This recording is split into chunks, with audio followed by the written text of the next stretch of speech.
Depois que eu expliquei esse projeto para vocês, a gente fez um programa de necessidades, não foi isso? Eu passei para vocês um programa padrão, onde, inclusive, vocês, junto comigo, interviram nesse programa e a gente fez algumas adaptações e algumas modificações. Estão lembrados?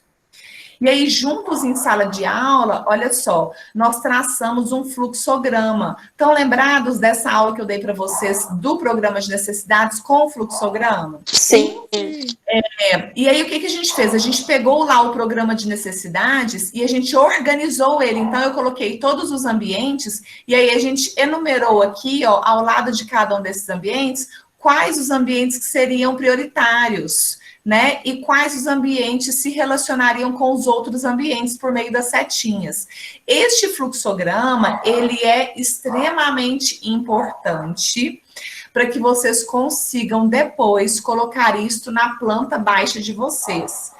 Eu fiz com vocês em sala de aula também, ó, desenhei no quadro o entorno, nós analisamos aonde que o sol nasce, aonde que o sol se põe, qual a perspectiva mais relevante, né? De onde que a gente tem uma visibilidade mais relevante da arquitetura de vocês, ou seja, qual a fachada mais relevante da arquitetura de vocês, para onde que vocês têm que se voltar essa fachada, no caso, para a avenida, né? Para essa via coletora, que dá de frente para o Unifor. Falei para vocês sobre a importância de vocês darem uma visibilidade para a área verde aqui do fundo, ó. Então, o ideal seria vocês colocarem as salas de aulas voltadas para um espaço mais reservado, que possibilite um silêncio, e separar as salas de aula o máximo possível das áreas de barulho, como quadras, refeitórios, auditório. Então, tentem fazer essa organização com base nas análises do entorno que a gente fez em sala de aula, certo? Tem gente voltando salas de aula para a face sul. A face sul, na maior parte do tempo, não pega sol, então as crianças, os alunos vão sentir frio. Em relação às quadras esportivas, eu disse para vocês que a gente não pode colocar as quadras no sentido leste-oeste, porque dá ofuscamento, estão lembrados? Então, prestar atenção sobre a importância da análise do entorno, que vai dar a vocês algumas respostas concretas sobre a distribuição dos setores no estudo de manchas e sobre, posteriormente, a distribuição dos ambientes internos. Outra coisa, expliquei para vocês também as estratégias de ventilação cruzada, né? As possibilidades de criar uma ventilação cruzada, né? Então, tentar o tempo todo que vocês estiverem trabalhando no projeto de vocês, tentar não tirar as curvas de nível, não tirar o norte e não tirar o vento, o sentido do vento predominante, para que vocês consigam o tempo todo estar analisando essas condicionantes, certo? Então, vamos lá, vou continuar, viu? Para aquelas pessoas que estão com muita dúvida, né? Quais as análises que eu preciso desenvolver? Eu coloquei para vocês aqui quais as análises. Antes de começar o projeto, antes de partir para o AutoCAD, antes de partir para a planta baixa, analisem todas essas condicionantes que eu coloquei na aula aqui para vocês, ó. Estudo do bairro e do entorno da escola. Então, vocês vão analisar sistema viário e acesso da escola. Não é para fazer um desenhozinho bonitinho de análise, não. O desenho pode ser horrível, mas eu quero que vocês analisem. Eu quero enxergar essas análises no estudo de manchas de vocês. Não adianta vocês desenharem manchas de forma aleatória, sendo que eu não vou entender essas manchas, porque elas não vão ter nada a ver, de fato, com as análises do entorno, certo? Então, antes de ir para o estudo de manchas, para quem não chegou ainda lá na planta baixa, estudem o sistema viário, os acessos da escola, quais são as vias mais movimentadas, quais são as vias locais e quais os possíveis acessos que vocês podem colocar na escola. Então, enquanto vocês estão analisando o entorno, vocês já estão rabiscando e demarcando o estudo de manchas. Por exemplo, o acesso ele começa na análise do sistema viário. Então, já analisem o sistema viário e já marquem os acessos possíveis do estudo de manchas de vocês, certo? Demarquem aonde tem lá o ponto de ônibus, demarquem a caracterização do bairro, né? Qual que é o uso prioritário, se é um uso mais residencial, se é um uso mais comercial, se é um uso misto, para vocês analisarem, por exemplo, a acústica, né? Para ver se vocês vão ter que prestar mais atenção na acústica ou não. Então, analisem tudo isso. Antes de partir para a planta baixa, analisem. Depois que vocês estabeleceram o conceito, comecem a estabelecer algumas diretrizes. Quais são essas diretrizes? Já estudem algumas técnicas construtivas que vocês querem usar, materiais e texturas que vocês querem usar, que possam dar a identidade, a autenticidade para a arquitetura de vocês, né? Pensem na praticidade desses materiais, desses sistemas que vocês estão escolhendo, né, em relação ao entorno, sobre a localidade dos setores importantes, como setores de serviço de cozinha, sanitários e vestiários, instalação de gás, né, depósito de materiais que é o almoxerifado. Inclusive, algumas pessoas estão colocando o almoxerifado como um depósito pequenininho. O almoxerifado, ele é o ambiente que vai guardar todos os materiais e equipamentos possíveis da instituição. Então, ele tem que ter um balcão de controle de entrada e de saída dos materiais. Então, tem que ser um ambiente maior e tem que ter um layout adequado, certo? Então, comecem a pensar nos sistemas construtivos que vocês vão usar para vocês saberem qual vão que vocês vão estabelecer.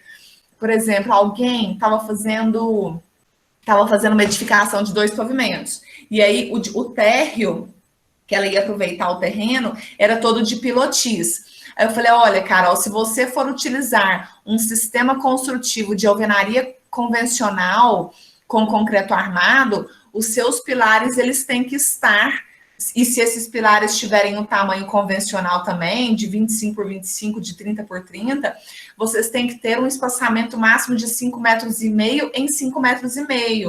Agora, se você for usar uma laje nervurada ou um concreto protendido, vocês podem aumentar esse vão, né? Ou estrutura metálica, vocês podem aumentar esses vãos. Vocês podem me perguntar em relação a isso, tudo bem? Pensar, por exemplo, a topografia em relação à acessibilidade, aonde que pode ter rampas, né? Aonde que pode ter jardim, aonde tem que ser bem sinalizado por conta de uma topografia acidentada. E como o terreno de vocês ele é muito íngreme, vocês precisam pensar nisso. Outra coisa, pensar, anotar, antes de ir para a planta baixa, anotar tudo que tem que ter nos ambientes de vocês, que são ambientes importantes. Por exemplo, salas de aula, não pode deixar de ter conforto, não pode deixar de ter fluxos inteligentes. O que são fluxos inteligentes? É não ter aqueles corredores onde as pessoas vão e voltam. Lembram que eu disse para vocês que para a gente saber se um projeto é bom, a gente tem que ver a quantidade de corredores que ele tem? Então, busquem trabalhar com esses corredores em formas de pátios, para que eles não se tornem somente áreas de circulação, mas também áreas de aulas secundárias, onde eventualmente pode haver aulas nesses corredores, nesses pátios, né? Pensem na localização das portas, para que as portas não fiquem uma de frente para a outra, para não tirar a privacidade. Se o espaço for muito grande, vocês não precisam usar necessariamente portas pequenininhas, colocar portas de 1,20, pode aumentar essas portas, tá? Pensem na funcionalidade dos espaços, né? Aonde vão ter locais de exposições, de armazenamento de materiais didáticos. Muitas plantas baixas que eu recebi hoje não tinha um armário, não tinha uma estante para guardar material didático. Aonde, então, que será guardado esses materiais? Outra coisa, gente, quando a gente vai fazer a planta baixa, nós temos que fazê-la junto com o mobiliário. Nós não podemos nunca fazer um ambiente sem saber o que vai dentro desse ambiente. Mesmo que ele seja flexível, e ele tem que ser flexível, O ideal é que vocês projetem as salas de aula, todos os setores, todos os ambientes, já pensando no mobiliário que vai compor, nos mobiliários que vão compor aquele ambiente, certo? Pensem na organização interna, no fluxo dos alunos, dos funcionários, né? Na integração das salas de aula com a biblioteca, com os laboratórios, com o setor de esportes, de modo que um não atrapalhe o outro, né? Pensem nos espaços de convivências, de recreação. Isso tudo vocês têm que pensar antes de ir para a planta baixa. Vocês vão pensar isso lá na etapa do estudo de manchas. Por isso que eu digo que o estudo de manchas é tão importante na organização de cada um dos ambientes, dos setores, certo? Então, verifiquem esta aula e não deixem de anotar essas características, essas informações que tem que conter no projeto de vocês antes de ir para a planta, né? Pensar no aspecto visual, na perspectiva mais relevante da arquitetura, qual que é a fachada mais relevante que as pessoas que vêm de fora vão ver, né? Como que vocês vão conseguir uma harmonia entre a edificação e o entorno, respeitando os aspectos culturais da região, os hábitos, sem impactar os hábitos.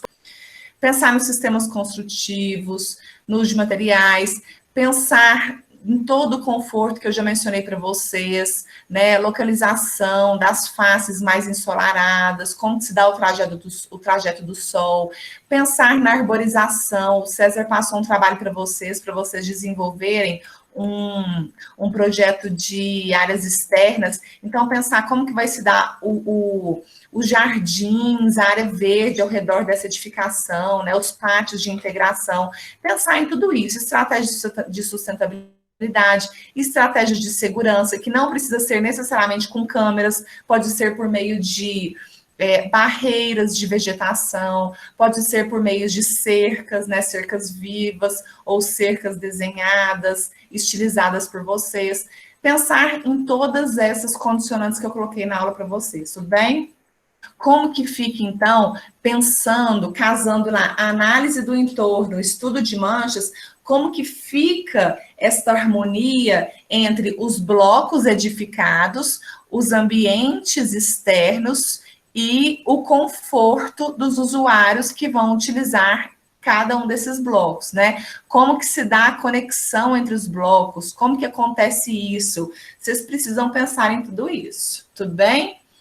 Como que cada um dos blocos vão se comunicar com o outro, né? Pensar em tudo isso, e o fluxograma, ele é muito útil para este momento aqui. Pensar nos acessos, ó, como que se dá os acessos. O ideal é que vocês tenham pelo menos 2 acessos, um acesso principal e um acesso secundário, um acesso que dá para o setor de ensino infantil e administrativo, e outro acesso que dá para o setor do ensino fundamental e ensino médio, né? E, de preferência, um terceiro acesso que dá acesso para o auditório. Pensar nesta organização de acessos, de circulação interna, de estacionamento.